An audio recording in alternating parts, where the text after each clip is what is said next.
Okay, let me thank my colleagues who you see here for joining us. And look, let me start with something all of us are thinking. Tonight is going to be long, painful, and tedious for the American people. We know how tonight works. Trump will claim that everything in America is going great. He's in a huge bubble. America is deeply unhappy with Trump's leadership. And he'll blame everyone else for our country's troubles. He'll blame Biden. He'll blame the Supreme Court. He'll point the finger at everyone but himself.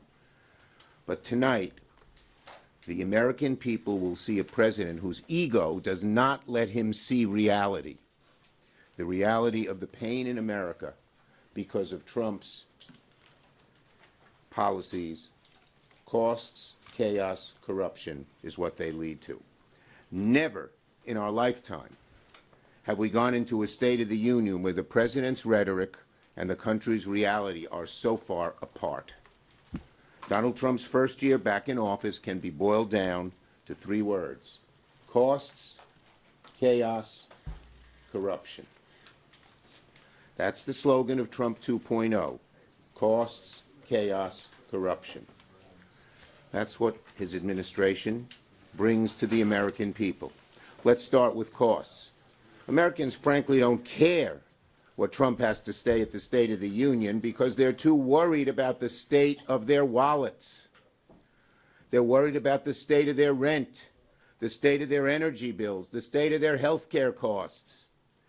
Democrats offer something different, a future with lower costs, and it's why a few weeks ago we rolled out a housing agenda to help people afford a home and rent, why very soon, led by why in a few weeks, led by Ben Ray Lujan, we're going to talk about food costs, especially the price of beef, and Democrats will release new plans in the weeks and months to come to lower the cost of child care, health care, energy, and so much more. Americans are tired of the chaos. They're tired of masked agents barging into people's homes without warrants. That's not law and order. That's chaos. The American people see it. But sadly, the chaos does not end there. Look at the mess Donald Trump has created with his tariffs. He said, "The hell with you," and doubled down on his tariffs after the Supreme Court struck him down. The hell with the American people and their costs. He had a moment to escape this noose around his neck, the tariffs he proposed, but he doubled down and went right back at him. And finally, we've never had a president as corrupt and as crooked as Trump. While people are paying more for rent and losing insurance, Trump's net worth has soared by at least $1 billion since becoming president. He wants to make himself the richest man in America, and it's with your money, Mr. and Mrs. Taxpayer. That's how he's doing it.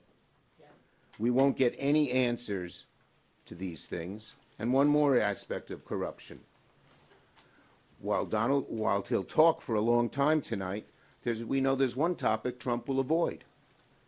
When will he finally release all the Epstein files? Another example of the corruption of this administration. Democrats offer Americans something better, a future with lower costs and greater optimism. And finally, I want to thank my good friend Senator Padilla, who will offer a Spanish response to the State of the Union.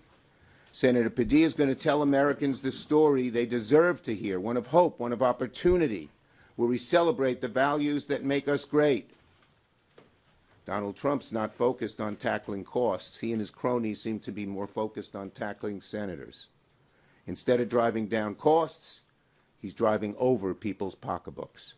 So tonight, Americans aren't going to get the real State of the Union.